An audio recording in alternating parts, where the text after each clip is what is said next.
السلام علیکم دوستو، اردو کلاسک چینل پر خوش آمدید۔ معزز سامعین حضرات، آئیے سنتے ہیں بحر اسود کے اس پار قسط نمبر 25۔ معزز سامعین، آپ سے امید کی جاتی ہے کہ ویڈیو کو لائک کریں اور چینل کو بھی سبسکرائب کر دیں، شکریہ۔ سمندر کا آئینہ کسی فرش کی طرح بچھا تھا۔ لہریں شاید کچھ وقت کے لیے سو گئی تھی۔ بحر بیکرا کا سکوت اور فضا کی خاموشی میں ہلکی سی آواز بھی سنی جا سکتی تھی۔ مچھلیاں بھی رات کے اس پہر آسیبوں سے خوف سے سر باہر نہ نکال رہی تھی۔ رات آدھی سے زیادہ بیت چکی تھی۔ عقاب تقریباً ٹھہر گیا تھا۔ رات کے پہلے پہر میں اس کے بادبان باندھ دیے گئے تھے۔ اس وقت اگر بادبان کھلے بھی ہوتے تو شاید پھر بھی عقاب تیر نہ سکتا، کیونکہ آج ہوا نام کو نہیں تھی۔ مصری ملاح افراسیاب کے جہاز عقاب پر موجود تمام سوار بے فکر سو رہے تھے۔ رات کے اس پہر سب ملاح بھی سو جاتے تھے۔ عقاب پر 6 ملاحوں کی باری بدلتی تھی، لیکن رات کا زیادہ تر وقت یہ لوگ بھی چپو چلانا بند کر دیتے تھے۔ موسم بے حد خنک تھا، جو لگتا تھا پورے سمندر میں شیشے کی طرح شفاف برف جم گئی ہو۔ سب کچھ رکا رکا سا محسوس ہوتا تھا۔ کلا ڈیوس کا جہاز مارفز دبے پاؤں عقاب کے ساتھ آ لگا۔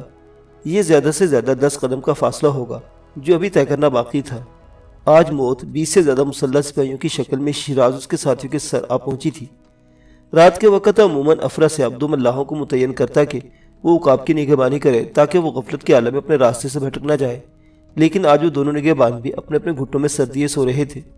افراسیاب کو شاید یہ اندازہ نہیں تھا کہ رات کا پہرا دینے والوں کو گرم اونی کمبل کی سہولت دینا اپنے آپ کو موت کے حوالے کرنا ہے۔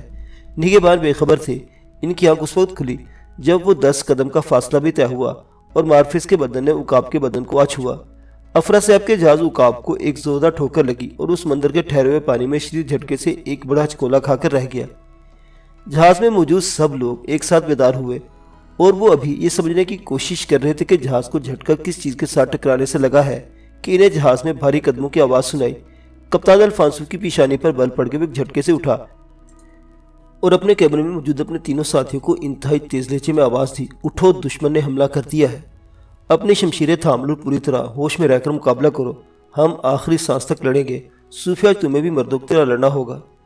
یہ سب کہتے ہوئے کپتان الفانسو کے ہاتھ بڑی تیزی کے ساتھ چل رہے تھے۔ اس نے اس دوران جنگ کی پوری تیاری کر لی تھی، لیکن اس سے پہلے کہ اپنے کیبن سے باہر نکلتا، اسے جہاز میں بہت سے آدمیوں کی موجودگی کا احساس ہوا۔ الفانسو نے دوڑ کر کیبن کا دروازہ کھولا۔ سامنے سین میں بہت سے لوگ دندناتے پھر رہے تھے۔ یکایک الفانسو کے ذہن میں ایک خیال آیا اور اسے اپنی ایڑی پر گھومتے ہوئے شیراز سے کہا، شیراز، تم لوگ جہاز کے عرشے پر پہنچنے کی کوشش کرو۔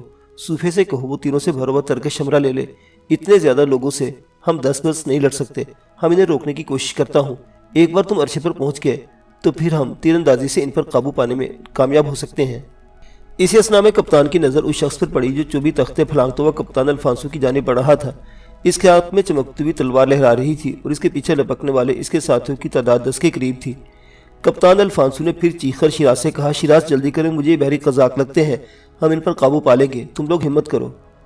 لیکن اس سے پہلے کہ دشمن کا بڑھتا ہوا سیاپوش دستہ چند تختے مزید پھلانگ کر ان لوگوں تک پہنچتا، اچانک ایک طرف سے مصری ملاح افراسیاب آندھی اور طوفان کی طرح نمودار ہوا اور دشمن کے آگے بڑھتے ہوئے دستے کی سامنے ایک چٹان بن کر ٹھہر گیا۔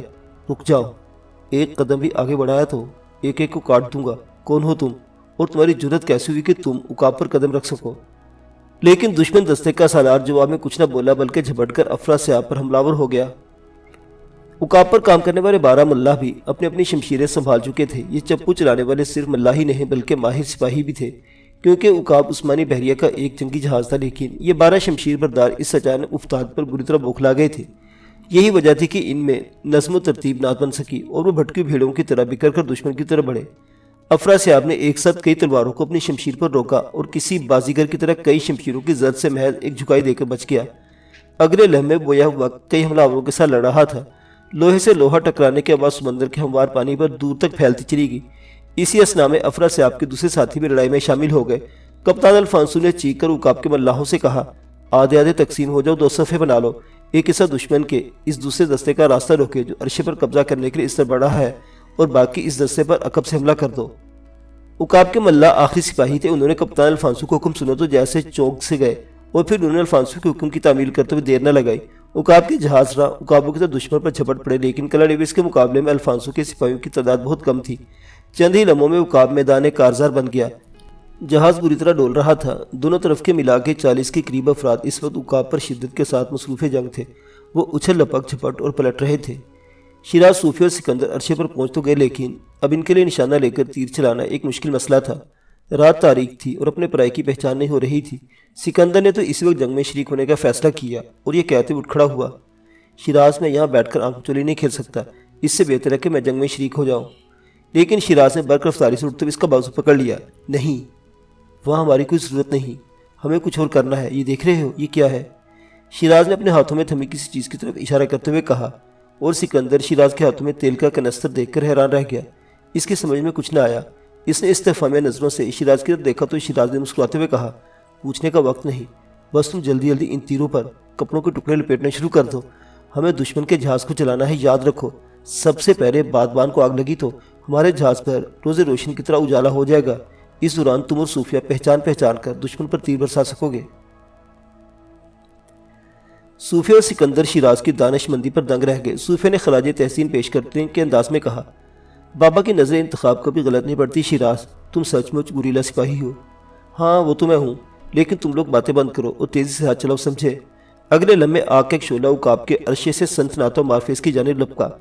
موٹے کپڑے کے فلک بوس بادبان میں تیر لگنے کی دیر تھی اور پھر آگ ہی آگ۔ مارفیس کا بادبان تیزی سے جلنے لگا۔ 2 لمحوں میں ہی دونوں جہازوں پر دن کی طرح روشنی چھا گئی، لیکن شیراز ایک کے بعد دوسرا اور دوسرے کے بعد تیسرا آتشی تیر مارفیس کی جانب پھینک رہا تھا، جبکہ صوفیہ اور سکندر نے جہاز کے عرشے پر لڑتے ہوئے دشمن کے سپاہیوں کو اپنے تیروں پر رکھ لیا۔ اب ہر شخص صاف دکھائی دے رہا تھا۔ سکندر دل ہی دل میں شیراز کو داد دینے لگا۔ اسے یقین ہو گیا کہ میدان جنگ اب ان کا ہے۔ ٹن ٹن ٹناٹن کی آوازیں بحر اسود کے پانی کو رقص کرنے پر مجبور کر رہی تھی۔ زخمی ہوتے ہوئے جنگجوؤں کی چیخو پکار، آہیں اور کراہیں سمندر کا دل دہلا رہی تھی۔ الفانسو کی تلوار یوں چل رہی تھی گویا کوئی مشین خودکار طریقے سے اپنا کام کر رہی ہو۔ اس وقت بیک وقت 3 وار پڑتے، لیکن وہ انہیں یوں چابک دستی سے روکتا کہ مصری ملا افراسیاب اشش کر اٹھتا۔ اچانک روشنی ہو جانے کے سبب نقاب پوش کلا ڈیوس کا دل سینے میں دھک سے رہ گیا۔ اس نے لڑتے لڑتے تیزی سے گھوم کر اپنے جہاز کی جانب دیکھا اور اس کا دل ڈوبنے لگا۔ میدان کارزار گرم تھا، کلا ڈیوس خود کسی سے کم نہیں تھا۔ اپنے حملے کو ناکامی کی طرف جاتا ہوا دیکھ کر کلا ڈیوس کے بدن میں گویا بجلی بھر گئی۔ اس کا مد مقابل مصری ملا افراسیاب تھا۔ کلا ڈیوس نے اچھل اچھل کر انتہائی ماہرانہ قسم کے وار کرنا شروع کر دیے۔ افراسیاب کا انداز دفاعی ہو گیا۔ کلا ڈیوس کی آنکھوں میں خون اتر آیا تھا، لیکن افراسیاب ایک مایہ ناز سپاہی تھا۔ اس نے کلا ڈیوس کے ہر وار کو روکا اور کلا ڈیوس کی شمشیر اس کے لباس تک کو نہ چھو سکی۔ اب دشمن کے جہاز پر چیخو پکار سنائی دے رہی تھی۔ غالباً مارفیس پر موجود غیر متعلقہ لوگ بادبان کو آگ لگنے کی وجہ سے بیدار ہو گئے تھے، لیکن مارفیس اب خود ہی ہچکولے کھاتا ہوا عقاب سے کافی دور ہٹ چکا تھا۔ اب مارفیس سے کوئی کمک عقاب تک فوری طور پر نہ پہنچ سکتی تھی۔ عقاب کے چپو بردار ملا اس وقت شمشیر زنی کے جوہر دکھا رہے تھے، لیکن ان کی تعداد دشمن کے مقابلے میں بہت کم تھی۔ اچانک عقاب کے عرشے سے ایک سنسناتا ہوا تیر آیا اور کلا ڈیوس کے بائیں کندھے میں پیوست ہو گیا۔ کلا ڈیوس کے حلق سے سسکاری نکل گئی۔ اب وہ جلد سے جلد یہ قصہ تمام کر دینا چاہتا تھا۔ ٹھیک اسی لمحے کلا ڈیوس کے 2 سپاہی افراسیاب پر پیچھے سے حملہ ہوئے۔ افراسیاب بر وقت سنبھل نہ پایا اور 2 تلواریں ایک ساتھ اس کے آہنی وجود کو کاٹتی چلی گئی۔ ایک دلدوز چیخ سمندر کی فضا میں گونجی تو کپتان الفانسو نے چونک کر اس کی جانب دیکھا۔ افراسیاب گر چکا تھا اور اب کلا ڈیوس کپتان الفانسو کی جانب بڑھ رہا تھا۔ کپتان الفانسو جو پہلے ہی 3 تلوار بازوں کے ساتھ مصروف پیکار تھا، مزید 3 حملہ کی زد میں آ گیا۔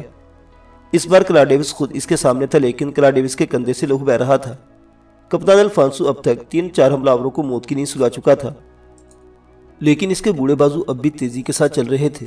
عرشے پر بیٹھے شیراز اور سکندر نے کپتان الفانسو کو 6 تلوار بازوں کی زد میں دیکھا تو تیر پھینکنے کا کام صوفے کے سپرد کیا اور کسی چھلاوی کی طرح زینیاں پھلانگتے ہوئے کپتان الفانسو کی مدد کو آ پہنچے۔ اگلے لمحے شیراز کلا ڈیوس کے سامنے تھا۔ ادھر افراسیاب کی شہادت کے بعد ملا سپاہیوں کے حوصلے ٹوٹ رہے تھے۔ ان کے 12 ساتھیوں میں سے 5 شہید ہو چکے تھے اور انہوں نے بھی دشمن کے اتنے ہی سپاہیوں کی جان لے لی تھی، لیکن اب بھی دشمن کی تعداد ان سے زیادہ تھی۔ 7 عثمانی سپاہی اپنی رہی سہی قوت کو مجتمع کر کے جذبے کے ساتھ لڑنے لگے، کیونکہ انہوں نے شیراز اور سکندر کو شاہینوں کی طرح جھپٹتے ہوئے دیکھ لیا تھا۔ اسی اثنا میں صوفیہ کے تیر ٹھیک نشانوں پر پڑنے لگے۔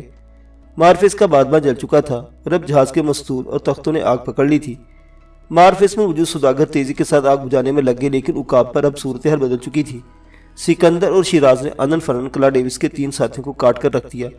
کلا ڈیوس خود بری طرح بوکھلا گیا۔ اس کے چہرے پر نقاب تھا، لیکن پھر بھی شیراز کا دل کہتا تھا کہ یہی کلا ڈیوس ہے۔ شیراز کو اس کے انداز میں عجب شان نظر آئی۔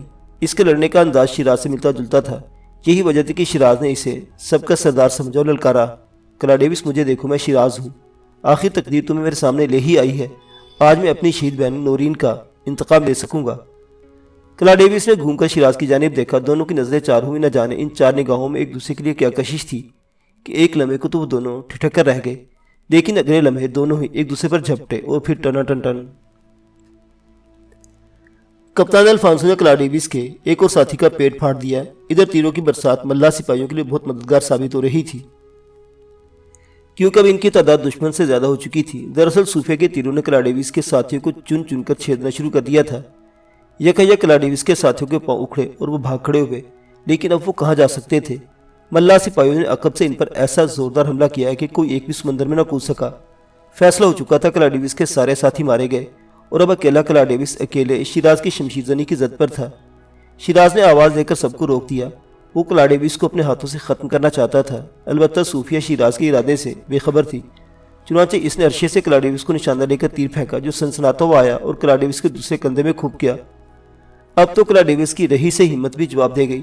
مان کلا ڈیوس نے کسی جنگلی بلی کی ایک جست بھری اور اچھل کر کئی قدم دور جا رکا۔ شیراز اور سکندر نے دوڑ کر اس کا پیچھا کیا، لیکن وہ تو جان کے خوف سے بھاگ رہا تھا۔ چھپاک!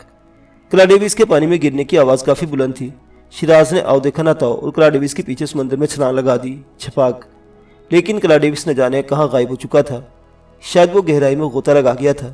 شیراز کے پیچھے سکندر بھی سمندر میں کودا، لیکن وہ دونوں ہی کلا ڈیوس کو نہ پا سکے۔ اور پھر کافی تلاش کے بعد جب وہ دونوں واپس اپنے جہاز پر سوار ہو رہے تھے تو ٹھیک اسی وقت کلا ڈیوس بھی مارفیس کے تختوں کے نزدیک نمودار ہو رہا تھا۔ اس کا بدن لہو لہان تھا اور وہ تھکن سے چور ہو چکا تھا۔ جنگ ختم ہو گئی، لیکن مارفیس کا بادبان ابھی تک جل رہا تھا۔ سوداگروں نے باقی تمام جگہوں پر لگی آگ پر قابو پا لیا تھا، لیکن بادبان بہت اونچا تھا، اس لیے اس کے شعلوں پر قابو پانا ممکن نہیں تھا۔ بھڑکتے ہوئے شعلوں کی روشنی میں کپتان الفانسو نے دیکھا افراسیاب شہید ہو چکا تھا۔ عثمانی بحریہ کے 5 ملا سپاہی بھی شہید ہو چکے تھے۔ کپتان الفانسو خود زخمی تھا، باقی سپاہیوں میں سے بھی کچھ زخمی تھے۔ سکندر اور شیراز کے گیلے بدن کی وجہ سے انہیں سردی کا احساس ہونے لگا۔ موسم سچ مچ بے حد خنک تھا۔ صوفیہ عرشے سے اتر آئی اور اب سکندر اور شیراز کے کپڑے بدلنے کے لیے کہہ رہی تھی۔ ملا سپاہیوں نے دشمن کے مقتولوں کو ٹھکانے لگانا شروع کر دیا۔ سب سپاہیوں نے نقاب پہن رکھے تھے۔ کپتان الفانسو کے کہنے پر ایک ایک کا نقاب الگ کیا گیا۔ مرنے والوں کی کل تعداد 20 تھی۔ جلدی شیراز اور سکندر لباس بدل کر باہر آ گئے۔ عقاب کے فرش پر ہر طرف لاشیں ہی لاشیں بکھری تھی۔ شیراز نے جس نوجوان کو کلا ڈیوس سمجھا تھا، شیراز اس کا چہرہ نہ دیکھ سکا تھا۔ ضروری نہیں تھا کہ وہ کلا ڈیوس ہی ہوتا۔ اچانک صوفیہ کے کانوں میں کسی زخمی کی کراہ سنائی دی۔ اس نے گھوم کر دیکھا، یہ شخص بالکل کنارے پر پڑا تھا، جہاں ذرا سا چکولا اسے سمندر میں گرا سکتا تھا۔ صوفیہ تیزی سے زخمی کی جانب دوڑی، لیکن نزدیک جا کر اسے معلوم ہوا کہ دشمن کا ساتھی ہے۔ شیراز، سکندر اور کپتان الفانسو بھی اس زخمی کی طرف بڑھے۔ اس کی پشت میں تلوار کھبنے کا گھاؤ تھا اور وہ اوندا پڑا تھا۔ الفانسو نے فوری طور پر اسے بچانے کا فیصلہ کیا۔ وہ اس زخمی سے بہت کچھ اگلوا سکتا تھا، لیکن صوفیہ کی بات سن کر رک صوفیہ کہہ رہی تھی، بابا یہ بچ نہیں سکتا۔ اس کی پیٹھ میں کھبنے والی شمشیر اس کا پیٹ پھاڑتی ہوئی آنتیں کاٹتی ہوئی نکل گئی ہے۔ یہ چند لمحوں کا مہمان ہے۔ شیراز نے صوفیہ کی بات سنی تو لپک کر زخمی کے نزدیک پہنچا اور اس کا چہرہ اپنی طرف گھماتے ہوئے سے پوچھنے لگا، تم کون ہو؟ تمہارا نام کیا ہے؟ تمہارے سردار کا کیا نام ہے؟ لیکن وہ مر رہا تھا۔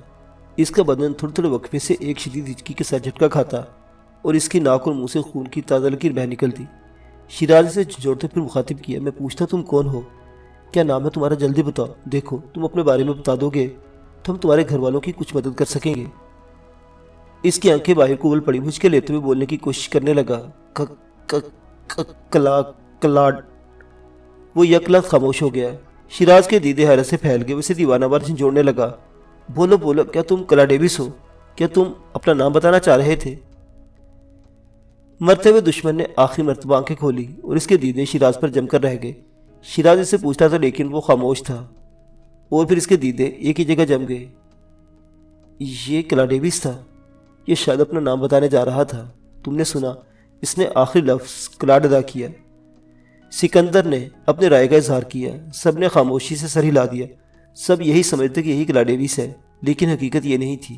یہ مورو تھا، کلا ڈیوس کا جانثار ساتھی۔ ہم بحر اسود میں اتنا آگے بڑھ چکے ہیں کہ ہمارے لیے واپس جانے کی بجائے آگے بڑھنا ہی بہتر ہے۔ ہمارے پاس ملاحوں کی تعداد کم ہے، کل 7 ملاح ہیں جن میں سے 3 زخمی ہیں، لیکن خدا کا شکر ہے کہ ہمارا جہاز محفوظ ہے۔ ہم خود چپو چلائیں گے لیکن واپس نہیں لوٹیں گے۔ ہمیں آگے بڑھنا ہے، اس لیے تم سب ہمہ وقت تیار رہو۔ یہ کپتان الفانسو کی آواز تھی۔ وہ تمام کاموں سے فارغ ہو چکے تھے۔ انہوں نے دشمن کی لاشوں کو سمندر میں پھینکنے کے بعد اپنے شہداء کو کفن پہنائے، ان کے آخری رسوم ادا کی، جنازہ پڑھا اور دستور کے مطابق انہیں بڑے آرام کے ساتھ سمندر میں اتار دیا۔ افراسیاب کی شہادت کا سب کو دکھ تھا، لیکن اب سب تقریباً سمجھ چکے تھے اور رکاب پہلے سے بھی بہت کم رفتار کے ساتھ بحر اسود میں شمال کی طرف بڑھ رہا تھا۔ کل دن بھر سمندر خاموش رہا۔ گزشتہ شب بھی ہوا کا نام تک نہیں تھا، لیکن آج شمال سے آنے والی سرد ہواؤں نے سمندر کی لہروں کے ساتھ اٹکھیلیاں شروع کر دی تھی۔ کپتان الفانسو اپنی پیشانی پر ہتھیلی کا چھجا بنائے دور شمال میں دیکھ رہا تھا۔ یہ دن کا وقت اور سورج آسمان پر پوری طرح چمک رہا تھا۔ صوفے سکندر اور شیراز عرشے پر جا بیٹھے۔ کپتان الفانسو کے بازو پر پٹی بندھی ہوئی تھی، اپنے کیبن میں آرام کرنے کے لیے چلا گیا۔ بحر اسود کے موسم کی ہوائیں بہت مشہور تھیں۔ تمام جہاز اور جہاز راں ان ہواؤں سے خوف کھاتے تھے۔ ایک مرتبہ جب کوکاف کے دروں کو چھو کر تیز اور سرد ہوائیں بحر اسود میں داخل ہوتی تو ہر چیز کو اپنی لپیٹ میں لے جاتی۔ کپتان الفانسو کے دل میں یہی ڈر تھا کہ کوئی سر سمندری طوفان ان کا راستہ نہ روک لے، لیکن شیراز اور اس کے ساتھی عرشے پر بے پرواہ بیٹھے گزشتہ شب کی جنگ کے بارے میں گفتگو کر رہے تھے۔ صوفے نے کہا، تم نے 2 سوال کیے تھے شیراز، ایک یہ کہ تمہارا نام کیا ہے اور دوسرا یہ کہ تمہارے سردار کا نام کیا ہے۔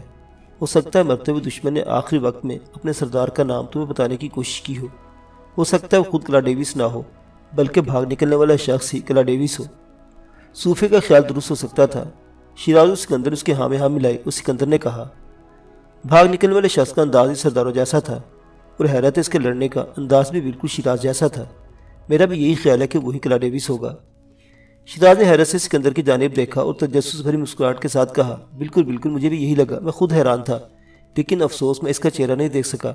اس نے سر پر نقاب چڑھا رکھا تھا، میں اس کی صرف آنکھیں ہی دیکھ پایا، اور وہ بھی رات کے عالم میں۔ تو کیا اگر تم اسے دیکھ لیتے تو پہچان جاتے؟ تم تو کہتے ہو تم نے کبھی کلاڈیوس کو نہیں دیکھا۔ یہ سوال صوفی نے کیا۔ شیراز نے خلا میں گھورتے ہوئے جواب دیا، شاید میں اسے پہچان لیتا۔ وہ مقدونیہ کا رہنے والا ہے، مادام تھروشا کا بیٹا ہے، کبھی نہ کبھی تو میری نظروں سے گزرا ہوگا۔ میں کم از کم اتنا تو پہچان لیتا کہ وہ مقدونیہ کا باشندہ ہے۔ تو کیا یہ شخص جس نے مرتے ہوئے اپنا نام کلاڈیوس بتانے کی کوشش کی مقدونیہ کا رہائشی نہیں لگتا؟ نہیں، یہی تو میں سوچ رہا ہوں۔ خیر، بھاڑ میں جائے، ہمیں اب اس قصے کو بھلا دینا چاہیے۔ یاد رکھو، ہم بہت ضروری کام سر انجام دینے کے لیے آگے بڑھ رہے ہیں۔ سکندر اور صوفیہ نے اس بات میں سر ہلا دیا۔ یہ تینوں دھوپ میں بیٹھے ہونے کے باوجود تیز اور سرد ہواؤں کی وجہ سے جکڑے اور ٹھٹھرے ہوئے بیٹھے تھے۔ تینوں نے اپنے جسموں کے گرد شالے اور کمبل لپیٹ رکھے تھے۔ سمندر کے شفاف پانی کی موجیں سرد ہوا کے ساتھ نشیب و فراز پیدا کر رہی تھی۔ عقاب کبھی کسی موج پر اوپر اٹھ جاتا اور کبھی نیچے کی طرف جھک جاتا۔ کسی کو کچھ خبر نہ تھی کہ آنے والی رات بحر اسود کا پانی ان کے ساتھ کیا کھیل کھیلنے والا ہے۔ غروب آفتاب سے کچھ دیر پہلے تیز اور سرد ہوا ایک دم رک گئی۔ کپتان الفانسو نے بستر سے باہر نکل آیا اور عرشے پر جا کر اچانک رک جانے والی ہوا پر غور کرنے لگا۔ شمالی ہواؤں کا یوں اچانک رک جانا کسی بڑے خطرے کی علامت بھی ہو سکتا تھا۔ کپتان الفانسو کی آنکھوں پر دوربین ٹکی تھی اور وہ گھوم گھوم کر سمندر کی سطح کو چاروں طرف سے دیکھ رہا تھا۔ سمندر پرسکون ہو چکا تھا۔ دور شمالی پربت پر الفانسو کو چھوٹے چھوٹے سے نقطے دکھائی دیے تو اس کی دوربین اسی رخ پر جم گئی۔ اب وہ غور سے دیکھنے کی کوشش کر رہا تھا۔ ہر طرف سمندر ہی سمندر تھا۔ شمال کے پربت یہاں دکھائی نہ دیتے تھے۔ یہاں کھڑے ہو کر تو یہ لگتا تھا کہ گویا ساری کائنات ہی سمندر ہے، لیکن کپتان جانتا تھا کہ یہ نقطے پربت ہی دکھائی دے رہے تھے، کیونکہ اس قدر طاقتور دوربین میں دکھائی دینے والے یہ چھوٹے چھوٹے نقطے دراصل بادل تھے۔ دن بھر چلنے والی ہوا کے رخ کا اندازہ لگاتے ہوئے کپتان الفانسو نے سوچا، اگر ہوا دوبارہ چل پڑی تو یہ بادل رات کا پہلا پہر ختم ہونے تک بحر اسود پر چھا جائیں گے، اور اگر انہیں مستدر بارش، تیز ہواؤں اور طوفان نے آ لیا تو بہت مشکل ہو جائے گی۔ الفانسو دل ہی دل میں خدا کو یاد کرنے لگا۔ کیا دیکھ رہے ہیں کپتان؟ ہوائیں تو رک چکی ہیں، اب کوئی خطرہ نہیں۔ یہ آواز شیراز کی تھی۔ کپتان الفانسو نے گھوم کر تختے پر ٹھک ٹھک چلتے ہوئے شیراز کی جانب دیکھا اور انتہائی سنجیدہ لہجے میں کہا، نہیں شیراز، میں نے دور شمال میں بادل دیکھے ہیں۔ اگر خدا نہ کرے سرد ہوا دوبارہ چل پڑتی ہے تو طوفان ضرور آئے گا۔ ہمیں طوفان کے آمد سے پہلے جہاز کو لنگر ڈالنا ہوگا، ورنہ جہاز کے الٹنے کا خدشہ ہے۔ اس کے علاوہ ہمیں بادبانوں کو نہ صرف باندھنا ہوگا، بلکہ بہتر تو یہ ہوگا کہ ہم جہاز کا مستول ہی گرا دیں۔ شیراز پھٹی پھٹی آنکھوں سے کپتان الفانسو کی بات سن رہا تھا۔ وہ اتنے بڑے خطرے کے بارے میں سوچ بھی نہیں سکتا تھا۔ اس نے تعجب سے کہا، کیا اتنا کچھ کرنا ہوگا؟ ہم مستول کیسے گرائیں گے؟ کہ ہم اسے توڑ دیں گے؟ کپتان کے چہرے پر بے پناہ سنجیدگی تھی۔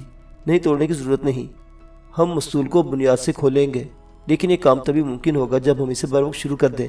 یہ ایک لمبا اور زور آزما کام ہے۔ شیراز نے کپتان کے ہاتھ سے دوربین لے لی اور اپنے آنکھوں پر رکھ کر شمال میں دیکھنے لگا۔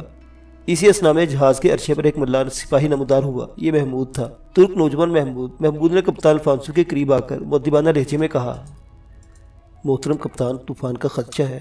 میں گزشتہ 10 سال سے اسی سمندر میں ہوں۔ تیز ہوائیں متواتر چلتی رہی تو اور بات ہے، لیکن یوں ہوا کا رک جانا طوفان کا پیش خیم ہو سکتا ہے۔ شیراز کی آنکھوں پر دوربین تھی، اس کا منہ دوسری طرف تھا، لیکن اس کے کان محمود کی بات پر لگے ہوئے تھے۔ مانس نے گھوم کر محمود سے سوال کیا، آپ لوگ عجیب بات کرتے ہیں۔ ہوا تو کل بھی رکی ہوئی تھی، ایک جھونکا بھی نہیں تھا، پھر آج رکنے والی ہوا پریشانی کا باعث کیوں کر ہو سکتی ہے؟ محمود نے شیراز کو سمجھانے کے اس انداز میں مخاطب کیا، کل تک ہوا رکی ہوئی تھی، لیکن آج طوفانی ہوا کی یک لخت رک گئی ہے۔ یہ طوفان بعد و بارہ کی علامت ہے۔ کسی بڑے طوفان کے آمد سے پہلے بحر اسود ایک بالکل خاموش ہو جاتا ہے، گمسم و چپ چاپ۔ یوں سمجھو سمندر کا پانی گھات لگا کر بیٹھ جاتا ہے۔ اب اگر طوفان شروع ہوا تو سمندر کی لہریں آسمان سے باتیں کرنے لگے گی، پانی کسی وحشی کی طرح چیخنے، دھاڑنے اور چنگھاڑنے لگے گا۔ آپ کو شاید اس سے پہلے بحر اسود میں سفر کرنے کا اتفاق نہیں ہوا۔ بحر اسود کی طرف آنے والی طوفانی ہوائیں کوہکاف کے تلوں سے گزر کر آتی ہیں۔ یہ روس کے سب سے اونچے پہاڑ ہیں۔ شیراز بڑی دلچسپی کے ساتھ محمود کی باتیں سن رہا تھا۔ کپتان الفانسو نے محمود سے مخاطب ہو کر کہا، میں چاہتا ہوں کہ ہم بادبان کو لپیٹ کر مستول کو بنیاد سے کھول لیں، کیونکہ غروب آفتاب کے بعد ہماری دوربینیں شمالی بادلوں کو نہیں دیکھ سکیں گی۔ ہمارا مستول اور بادبان محفوظ رہا تو طوفان ہمارا بال بھی بیکا نہیں کر سکتا۔ البتہ جہاز کے لنگر ہم طوفان سے کچھ دیر پہلے ہی گرائیں گے۔ ابھی ہم جتنا آگے بڑھ سکتے ہیں بڑھ جانا چاہیے۔ محمود کی آنکھوں میں حیرت تھی۔ وہ 10 سال سے سمندر میں تھا، لیکن مستول کھولنے کی بات اس نے پہلی مرتبہ سنی تھی۔ اس سے قبل وہ لوگ صرف بادبان لپیٹنے پر اکتفا کرتے تھے۔ مستول کھولنا جوخم کا کام تھا۔ کھولنے سے زیادہ مستولوں کو دوبارہ لگانا کسی جہاز بنانے کے ماہر کے ہاتھوں ہی ممکن ہو سکتا تھا۔ لیکن محمود یہ نہیں جانتا تھا کہ الفانسو وینس کی فوج میں افسر رہ چکا ہے۔ وینس کی فوج کا ہر سپاہی ہر طرح کا بحری تجربہ رکھتا تھا۔ کپتان الفانسو کی بات کو احمقانہ خیال کرتے ہوئے محمود نے کہا، یہ آپ کیا کہہ رہے ہیں؟ ہم مستول تو کھول لیں گے، لیکن اس کو دوبارہ کھڑا کرنے کے لیے ہمیں 3 اطراف سے بڑے بڑے رسے ڈالنے ہوں گے۔ یہ کام تو اس وقت ہو سکتا ہے جب جہاز ساحل پر لنگر انداز ہو۔ ایک تیرتے ہوئے جہاز میں کھڑے ہو کر اتنا کٹھن کام ہم کیسے کر پائیں گے؟ کپتان الفانسو کے ہونٹوں پر ایک معنی خیز مسکراہٹ پھیل گئی۔ تم ٹھیک کہتے ہو، یہ ایک ناممکن کام ہے۔ مستول کی رسیں اور زنجیریں کھینچ کر اسے دوبارہ اوپر اٹھانے کے لیے ہمیں اپنے پیروں تلے پختہ زمین درکار ہے۔ لیکن یہ تو تم اچھی طرح جانتے ہو کہ بحر اسود کا طوفان بعد و بارہ مستول کو توڑ بھی سکتا ہے۔ طوفان کے دوران اگر مستول ٹوٹ کر گر پڑا تو جہاز الٹ جائے گا، کیونکہ یہ ایک ہلکا جہاز ہے۔ تم نے دیکھا نہیں، اس جہاز کی بناوٹ مختلف ہے۔ یہ جنگی بحری بیڑے کا جہاز ہے، اس لیے اسے تیز رفتار بنانے کی غرض سے اس کا مستول اور بادبان بڑے اور بھاری بھرکم لگائے گئے ہیں، جبکہ خود جہاز کا وزن بہت کم ہے۔ مستول ٹوٹتے ہی جہاز الٹ جائے گا۔ دراصل جنگی بیڑے میں دوران طوفان تمام جہازوں کو ایک دوسرے کے ساتھ باندھ دیا جاتا ہے۔ تم نے ابھی تک جتنے طوفانوں کا سامنا کیا ان میں تمہارا عقاب سمندر کے وسیع سینے پر تنہا نہیں ہوگا۔ اس مرتبہ صورتحال مختلف ہے۔ بے شک ہم مستول کو دوبارہ اپنی جگہ شاید نہ لگا سکیں، لیکن اس طرح ہم غرق ہونے سے مکمل طور پر بچ جائیں گے۔ شیراز تو حیران تھا ہی۔ الفانسو کی بات سن کے محمود کے دیدے بھی پھیل گئی۔ اسے یوں لگا کہ جیسے کپتان الفانسو کوئی بہت زیادہ تجربہ کار ملح ہے۔ اس نے فوراً کپتان کی بات مان لی۔ کچھ ہی دیر بعد تمام لوگ مل کر عقاب کا بادبان باندھنے اور مستول کھولنے میں مصروف ہو گئے۔ محمود کے دوسرے ساتھی ملح کپتان کی اس حرکت پر حیران تھے، لیکن جلدی محمود انہیں سمجھانے میں کامیاب ہو گیا۔ اب سب لوگ کام میں جٹے ہوئے تھے۔ بھاری بھرکم اوزاروں کے ساتھ جہاز کے مستول کو کھولا جا رہا تھا۔ لوہے کے بڑے بڑے قابلے خاصے زنگالود تھے۔ سب لوگ مل کر زور لگا رہے تھے اور قابلے بڑی مشکل سے چونٹ کی رفتار کے ساتھ گھوم رہے تھے۔ اس کام میں کئی گھنٹے لگ سکتے تھے۔ کپتان بار بار آسمان کی طرف نگاہ اٹھاتا اور بادلوں کو تلاش کرنے کی کوشش کرتا۔ ابھی تک آسمان خالی تھا، سورج غروب ہو چکا تھا اور آسمان پر ابتدائی راتوں کا چاند غالباً کچھ وقت کے لیے اپنا مکھڑا دکھا رہا تھا۔ مستول کے قابلے کھولتے کھولتے سب کو پسینہ آ گیا۔ شیراز کے ماتھے پر پسینے کے چمکتے قطروں کے ساتھ ہوا کا پہلا جھونکا ٹکرایا تو اسے چونک کر سب کی جانب دیکھا۔ لو ہوا چل پڑی۔ لگتا ہے کپتان کی پیشگوئی درست ہوگی۔ یہ ہوائیں شمالی بادلوں کو بحر اسود کے آسمان پر کھینچ لیں گی۔ کپتان الفانسو جو قریب کھڑا ہدایت دے رہا تھا شیراز کی بات پر سر ہلانے لگا۔ یقیناً ایسا ہی ہوگا۔ اس سے پہلے کہ ہوائیں تیز ہوں، سمندر میں جوار بھاٹا پیدا ہونے لگے، تم اس مستول کو کھول کر جہاز کے فرش پر لٹا دو۔ مستول نے کھلنے میں بہت دیر لگائی، یہاں تک کہ تیز ہوائیں پہنچ گئی۔ تیسری یا چوتھی رات کا چاند جو بھی کچھ دیر مزید آسمان پر رہنا چاہتا تھا یکایک کالے بادلوں کی اوٹ میں چھپ گیا۔ اب سمندر میں لہریں اٹھنے لگے اور عقاب بری طرح ڈول رہا تھا، لیکن الفانسو کے جوانوں نے کمال کر دکھایا۔ اتنا بڑا اور بھاری مستور گرا لیا گیا، بادبان کا تمام کپڑا لپیٹ کر جہاز کے تہ خانے میں سنبھال لیا گیا اور مستول کے طویل کھمبے کو فرش پر تختوں پر مضبوط رسیوں سے باندھ دیا گیا۔ اب صرف لنگر گرانا باقی ہے۔ الفانسو نے ساتوں ملاحوں کو دیا کہ وہ اپنے چپو سنبھال لے اور طوفان کی شدت سے پہلے جتنا آگے تک جا سکتے ہیں جانے کی کوشش کریں، لیکن جلدی الفانسو کو اپنا یہ فیصلہ تبدیل کرنا پڑا۔ یہ محض ملاحوں کو تھکا دینے والا عمل ثابت ہو رہا تھا۔ شمال سے آنے والی سمندر کی موجیں اتنی شدت اختیار کر چکی تھی کہ بغیر بادبان کے محض پتواروں کی مدد سے جہاز کو آگے بڑھانا ناممکن تھا۔ چنانچہ الفانسو نے ملاحوں کو چپو چلانے سے منع کر دیا اور اب وہ اپنے چپوں کی مدد سے صرف عقاب کو سنبھالے رکھنے کا کام سر انجام دے رہے تھے۔ کچھ ہی وقت مزید گزرا تو الفانسو نے جہاز کو لنگر گرا دینے کا حکم دے دیا، کیونکہ اب بکھری ہوئی موجیں زیادہ بلند ہونے لگی تھی۔ آسمان بادلوں سے ڈھک گیا تھا۔ آسمان پر بادل چھائے تو سنسناتی ہوا سردی کی لہر میں یکایک کمی واقع ہونے لگی۔ یہ قدرتی امر تھا۔ حالانکہ تیز ہوا ابھی چل رہی تھی، لیکن بادلوں کے چھا جانے کی وجہ سے اس تیز ہوا میں سردی کی شدت پہلے جیسی نہ تھی۔ الفانسو کے جہاز کا تمام عملہ پوری طرح مستعد تھا۔ ہر لڑکنے والی چیز کو وقت سے پہلے ہی سنبھال لیا گیا تھا۔ کسی بھی وقت بارش شروع ہو سکتی تھی۔ شیراز حیرت سے آسمان کی طرف دیکھ رہا تو سوچ رہا تھا کہ اس قدر کالی گھٹاؤں میں بجلیاں کیوں کرنا چمک رہی تھی، لیکن ٹھیک اسی وقت آسمان پر اتنے زور سے بجلی کڑکی کہ پورا بحر اسود اس کی کڑک سے لرز کر رہ گیا۔ دراصل نزدیکی کہیں بجلی گری تھی۔ بجلی کی کڑک کے ساتھ ہی یکایک بارش شروع ہو گئی۔ تیز ہوا، کڑکتی ہوئی بجلی اور بارش، بحر اسود کا یہ خوفناک رنگ شیراز اپنی زندگی میں پہلی مرتبہ دیکھ رہا تھا۔ سمندر کی موجیں بار بار دوڑتی ہوئی چٹانوں کی طرح عقاب کی طرف بڑھتی اور عقاب کو اپنے ہاتھوں پر اٹھا لیتی۔ الفانسو کا جہاز سطح سمندر کے کئی فٹ بلند ہو جاتا، لیکن الٹنے سے بچا رہتا۔ اب محمود اور اس کے ساتھیوں کو الفانسو کی ترکیب کارگر ہوتی دکھائی دے رہی تھی۔ یہ حقیقت تھی کہ بحر اسود کے طوفانوں میں عقاب کبھی اپنے بیڑے سے الگ نہیں رہا تھا۔ یہ پہلا موقع تھا کہ اس چھوٹے جہاز کو اتنے بڑے طوفان کا سامنا کرنا پڑ رہا تھا۔ اچانک سب کی نظر دوڑتے ہوئے کپتان الفانسو پر پڑی، جو اپنے کیبن سے نکل کر جہاز کے نچلے حصے کی طرف بڑھ رہا تھا، جہاں ساتوں ملاح چپو ہاتھوں میں لیے ڈولتے ہوئے جہاز کو سنبھالنے کی کوشش کر رہے تھے۔ الفانسو نے آؤ دیکھا نہ تاؤ اور ایک بڑے چکر کو تیزی کے ساتھ الٹے رخ گھمانے لگا۔ ساتھ ہی ساتھ کپتان چیختی آواز کے ساتھ ملاحوں کو ہدایت بھی دے رہا تھا، جہاز کا رخ شمال کی طرف رکھو، ہم راستے سے بھٹک رہے ہیں، آسمان پر بادل ہیں، ہمیں کوئی اس طرح دکھائی نہیں دے رہا جسے ہم اپنے راستے کا تعین کریں، جبکہ عقاب رخ بدل چکا ہے۔ اگر ہم نے جہاز کو نہ سنبھالا تو چند گھنٹوں میں یہ طوفان ہمیں سینکڑوں میل دور پھینک دے گا۔ میں نے لنگر گرانے کا حکم اس لیے دیا تھا تاکہ ہم بھٹکنے سے بچ جائیں، لیکن مجھے لگتا ہے یہ طوفان ہمیں اس علاقے سے کہیں دور پھینکنے والا ہے۔ ملاحوں کے چہرے فق ہو گئے۔ شیراز، سکندر اور صوفیہ بھی پہنچ چکے تھے۔ شیراز اور سکندر نے لوہے کا بڑا چکر گھمانے میں الفانسو کا ساتھ دیا۔ وہ جہاز کو پورا زور لگا کر گھمانے کی کوشش کر رہے تھے، لیکن یکایک ایک پہاڑ جیسی اونچی موج دوڑتی ہوئی آئی اور عقاب کے ساتھ ایسے ٹکرائی کہ پانی کی ایک بڑی مقدار عقاب کے اندر آ گری۔ عقاب نے اتنا بڑا چکولا کھایا گویا الٹتے رہ گیا۔ جہاز میں موجود تمام لوگ فرش پر بری طرح لڑکتے چلے گئے۔ اب طوفان اپنی پوری جولانی پر اتر آیا تھا۔ ہر طرف موجوں کے دھاڑنے اور چنگاڑنے کی آوازیں تھیں۔ بارش اتنی زوردار تھی کہ تیز ہوا کے جھونکے بارش کو جہاز پر برسانے کے بجائے ایک طرح سے کنکروں اور پتھروں کی طرح جہاز پر مار رہے تھے۔ غالباً ژالہ باری بھی شروع ہو چکی تھی، لیکن سب سے زیادہ خطرناک پانی کی دوڑتی ہوئی دیواریں تھیں، جو الفانسو کے جہاز کو کسی کھلونے کی طرح اپنے سینے پر اٹھا لیتی اور پھر بڑی بے رحمی کے ساتھ پٹخ دیتی۔ حالانکہ جہاز پر مستور اور بادبان نصب بھی نہیں تھے، لیکن پھر بھی ہر ایک کے دل میں یہی خیال تھا کہ جہاز الٹ جائے گا۔ محمود دل میں سوچ رہا تھا کہ اگر مستور نہ گرا گیا ہوتا تو اب تک شاید وہ سب کے سب غرق ہو چکے ہوتے۔ بحر اسود کا پانی آج بے حد غضبناک ہو چکا تھا۔ محمود کو اپنی زندگی میں اس سے پہلے کبھی اتنے بڑے طوفان سے واسطہ نہیں پڑا تھا۔ دراصل ان کا جہاز عقاب اب تک جتنے بھی طوفانوں کا سامنا کر چکا تھا، وہ سب عثمانی بحری بیڑے کے گرد و نواح میں پیش آئے تھے۔ عثمانی بیڑا جب بھی کسی جنگ پر روانہ ہوتا تو عقاب اس کے ہراول دستے میں شامل ہوتا، اور انہیں جب کہیں بھی کسی طوفان کا سامنا کرنا پڑتا تو بیڑے کے تمام جہازوں اور کشتیوں کو ایک دوسرے کے ساتھ بھاری زنجیروں اور رسوں کی مدد سے باندھ دیا جاتا۔